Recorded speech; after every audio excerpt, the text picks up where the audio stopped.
अपनी प्रजाति को ही खाना बनाना शुरू कर दिया था। ये देखकर सभी मादा ड्रैगन्स दूर भाग गई, जिससे उन तीनों को आगे बढ़ने का अच्छा मौका मिल गया। वो शहर की टनल्स से होते हुए उसी सबवे स्टेशन में पहुंचे जहां क्विन की मां कैरन की मौत हुई थी। अब प्लान था मेल ड्रैगन को यहाँ लाकर विस्फोटक तीरों से उस पर हमला करना। जैसे ही क्विन एलिवेटर पर चढ़ने लगा तो उसे अपने बचपन की बुरी यादों ने घेर लिया, जब उसी जगह पर उसकी माँ की मौत हुई थी। हालात को समझते हुए वॉन जैन ने उसे हौसला देते हुए कहा कि अपने दुख को अपनी ताकत बनाओ। इस गुस्से की मदद से इस ड्रैगन को जलाकर राख करना है हमें आज। जल्द ही क्विन पूरे जोश में ऊपर चढ़ने लगा। वॉन जैन ने तीनों को अलग अलग दिशाओं में जाने की सलाह दी और ड्रैगन के आते ही वो तीनों अपनी अपनी जगह पर तैनात हो गए। तभी क्विन को ध्यान आया कि उसने अपने तीर तो खो दिए।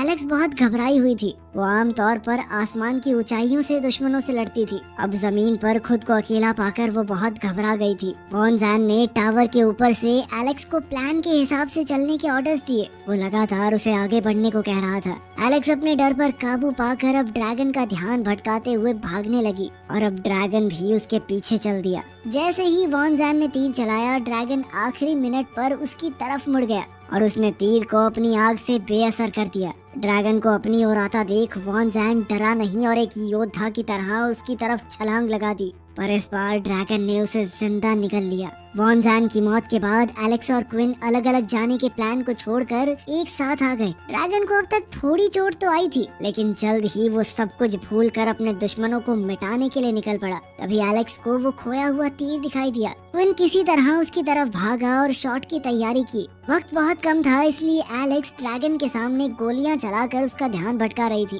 तीर को लोड करते ही क्विन ड्रैगन के सामने आ गया और आखिरकार अब उसके सामने अपनी माँ की मौत का बदला लेने का मौका था। जैसे ही ड्रैगन ने मुंह खोला, क्विन ने तीर चलाया और तीर लगते ही ड्रैगन बुरी